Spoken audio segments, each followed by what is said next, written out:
When I was in high school, I had to choose a engineering major. And I remember opening this list: chemical engineering, civil, mechanical, electrical, material mining. And I remember thinking, I don't actually know what any of these mean. Chemical engineer apply chemistry to industry, civil engineer is about designing infrastructure, mechanical engineer deals with machines and energy. But that kind of answer doesn't help you choose your future. Because the problem isn't that you are bad at math or that you are not smart enough. The real problem is you don't have a mental map. So in this video, I'm not ranking majors. I just want to do something I wish someone had done it for me back then. Try to explain engineers from the inside, how different branches see the world, and the kind of problem they actually deal with day to day, not just definition. Engineering is big. There are a lot of fields, a lot of direction, and it's easy to feel like you're supposed to understand all of it at once. It helped to stop thinking of engineering as one huge thing and instead thinking of it as different layers of reality that people choose to work on. So in this video, we're just trying to look at one layer, the layer that deals with physical matter, living system, and the infrastructure we all spend on every day. That's chemical engineering, bio-related engineering, and civil engineering. Let's start it with chemical engineering, because this one is probably the most misunderstood. A lot of people hear chemical engineer and think chemistry but harder. And honestly, that's not a stupid assumption. The name kinda sets you up that way. Here's the cleanest way I've heard the difference explained. Chemists usually ask, what happened? Chemical engineer asks, how do we make this run all day, every day? What happens if the temperature drifts? What happens if something fails? How do we separate the useful stuff from the waste and do it safely and reliably and at a scale? A chemist might discover the reaction in the lab. If it worked once, that's a success. But if that same reaction fell on the thousandth run in a factory, the chemical engineer is the one who has to figure out why and make sure it doesn't happen again. People always said chemical engineer is abstract, or that chemical engineer build invisible things. But the work is actually very physical. When chemical engineers says process, they talk about things like pipes, reactors, heat exchangers, separation columns, real equipment. They decide temperature, pressure, flow rates, material. And if those decisions are wrong, systems don't just perform a little worse. They can overheat, they can explode, or shut down entire plants or cities. So a lot of chemical engineering is about preventing that. Another source of confusion is that chemical engineers seem to be everywhere. Pharmacy, energy, food, water treatment. So people wonder, where does chemical engineering actually end? A helpful way of thinking about this is in any industry, chemical engineer usually own the part where matter is being transformed. In pharmacy, that's scaling reactions safely. In energy, it's converting raw material into usable fuels. In water treatment, it's separating contaminants reliably. So choosing chemical engineering isn't really about whether you like chemistry. It's more about whether you like trade-offs. Efficiency versus safety, cost versus purity, speed versus stability. If you like thinking in flows, managing constraint, and dealing with system-wide consequence, this tends to be your world. And once you start seeing chemical engineering as process engineering, something interesting happens. It starts to overlap with biology. Bioengineering is another one that tends to confuse people. A lot of time, when people hear bioengineering, they immediately think medical school. But it's better to think of it as a problem domain. It's engineering applied to living systems. What that actually covers is pretty broad. It can mean designing medical device or growing tissues, or engineering bacteria to produce useful chemicals, or working on agricultural system, or modeling biological process with math and computation. So the work look very different depending on the problem.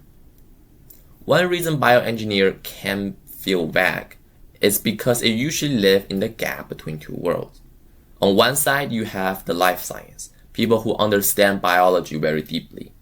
On the other side, you have engineering, design, constraints, control building things that work reliably. That gap can be frustrating, but it's also the whole reason bioengineering exists. Biology is powerful, but it's messy. Living systems don't behave nicely. They don't follow clean equation. They change, adapt, and break assumptions all the time. Bioengineering is about bringing engineering tools into that mess, adding structure, measurement, models, some amount of control. So this isn't pre-med with extra math.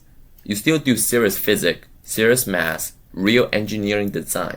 You're just applying it to a system that don't always cooperate.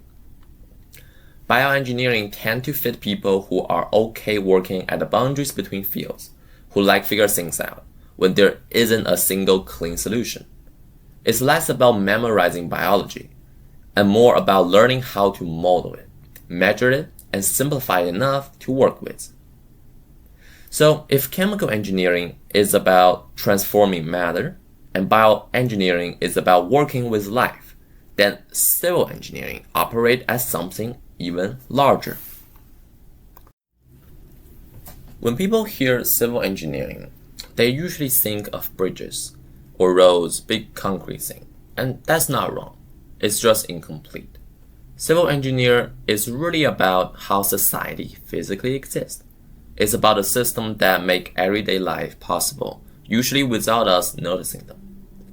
Civil engineers design and maintain things like building, transportation system, water supply, waste management, flood control, and city themselves. So when you turn on a tap, when you cross a bridge, when a city doesn't flood after a storm, that's civil engineering doing its job. One thing that really defines civil engineering is the timescale. Civil engineers are constantly asking questions like, what happened in 30 years? They are designing for the future they won't be around to see. A good example of this is concrete. Concrete is everywhere. It's cheap, it's strong, it's essential to modern infrastructure. But it's also responsible for a huge amount of global CO2 emissions. So civil engineering isn't just about building things. It's about managing trade-off.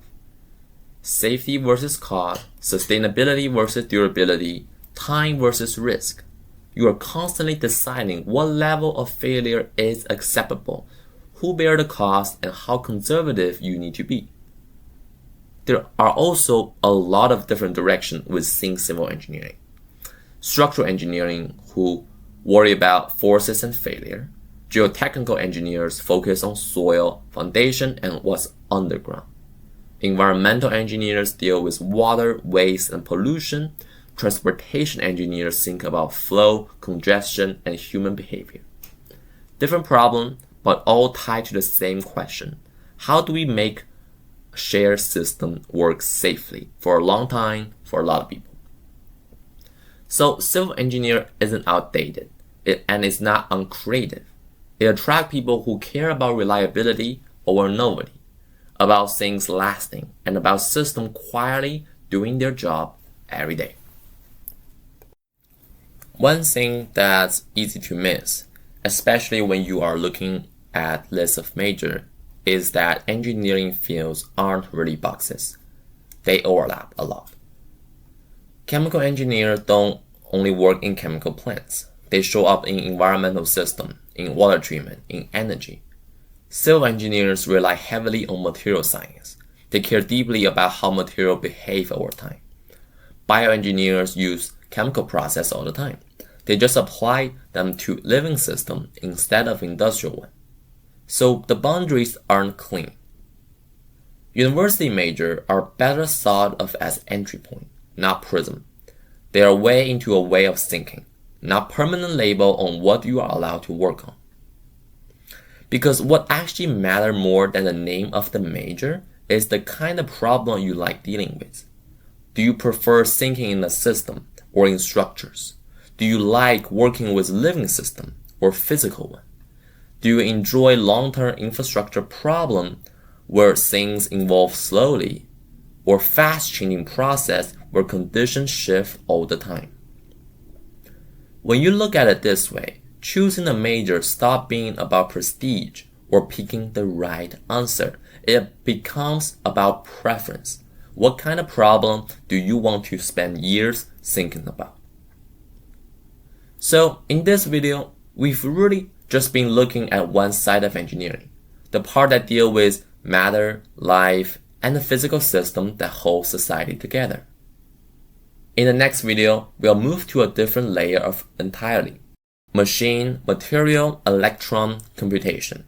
A different set of concern, a different way of thinking about the world. And stepping back for a sec, engineering isn't really about picking the major.